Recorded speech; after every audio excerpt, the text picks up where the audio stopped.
Selamat siang, perkenalkan saya Filia Marcella Putri dengan NIM C1C020124, ruang 11 akuntansi.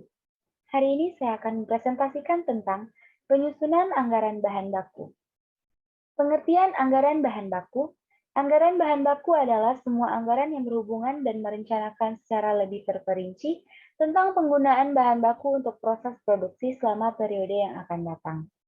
Bahan baku yang digunakan dalam proses produksi dikelompokkan menjadi bahan baku langsung atau direct material dan bahan baku tak langsung atau indirect material.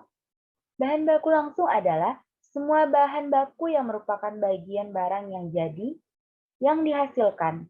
Biaya yang dikeluarkan untuk membeli bahan baku langsung ini mempunyai hubungan yang erat dan sebanding dengan jumlah barang jadi yang dihasilkan, sehingga biaya bahan baku langsung merupakan biaya variabel bagi perusahaan.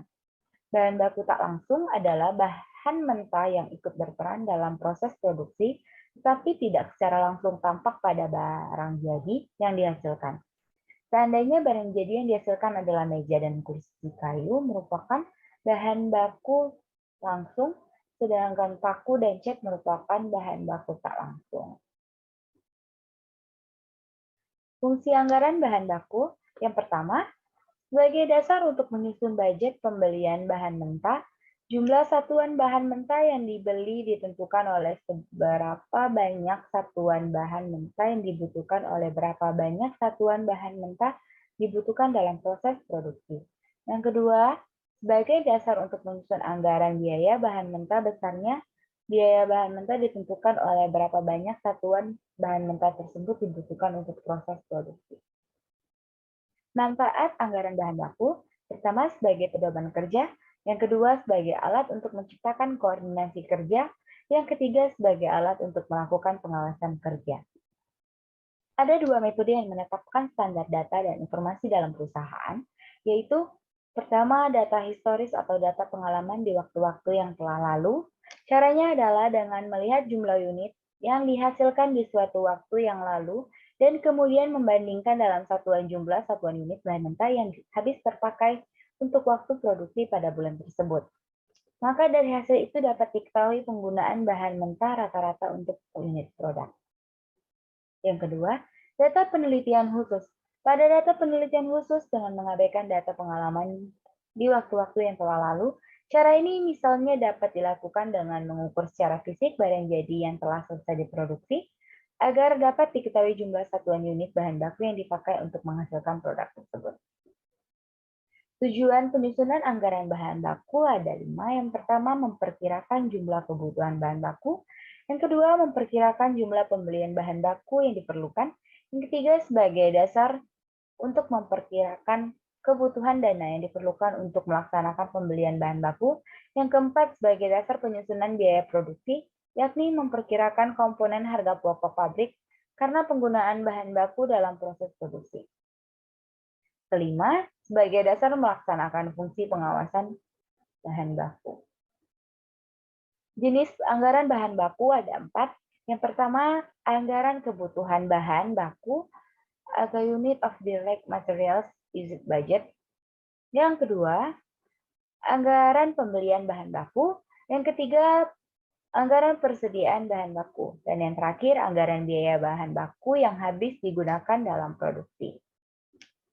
Yang pertama, anggaran kebutuhan bahan baku atau unit of direct materials used budget, yaitu anggaran kebutuhan bahan mentah disusun untuk merencanakan jumlah fisik bahan baku langsung yang diperlukan, bukan nilainya dalam rupiah.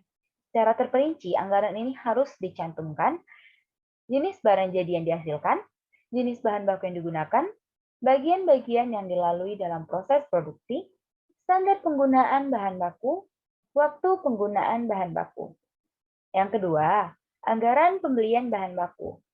Anggaran pembelian bahan baku berisi rencana kuantitas bahan baku yang harus dibeli oleh perusahaan dalam periode waktu mendatang. Ini harus dilakukan secara hati-hati, terutama dalam hal jumlah dan waktu pembelian. Apabila jumlah bahan baku yang dibeli terlalu besar, akan mengakibatkan berbagai resiko. Misalnya, bertumpuknya bahan baku di gudang yang mungkin itu dapat mengakibatkan penurunan kualitas, terlalu lamanya bahan baku yang bergiliran untuk diproses, atau biaya penyimpanan yang menjadi lebih besar. Apabila jumlah bahan baku yang dibeli terlalu kecil, juga akan mendatangkan risiko berupa terhambatnya kelancaran proses produksi akibat kehabisan bahan baku, serta timbulnya biaya tambahan untuk mencari bahan baku pengganti secepatnya. Bentuk dasar anggaran pembelian bahan baku telah diuraikan sebelumnya bahwa anggaran pembelian bahan baku dapat disusun apabila total kebutuhan bahan baku untuk suatu periode telah ditentukan, dengan perhitungan sebagai berikut. Persediaan akhir ditambah dengan kebutuhan bahan baku untuk produksi, dijumlahkan menjadi jumlah kebutuhan. Jumlah kebutuhan ditambah dengan persediaan awal, maka jumlahnya dapat jadi pembelian bahan baku. Yang ketiga, anggaran persediaan bahan baku. Dalam penyusunan anggaran kebutuhan bahan baku dan anggaran pembelian bahan baku di muka, tampak bahwa masalah ini persediaan awal dan persediaan akhir bahan baku selalu diperhitungkan. Setiap perusahaan mempunyai kebijaksanaan dalam menilai persediaan yang berbeda, tetapi pada dasarnya kebijaksanaan tentang penilaian persediaan dapat dikelompokkan menjadi dua. Yang pertama, kebijaksanaan FIFO atau first in first out.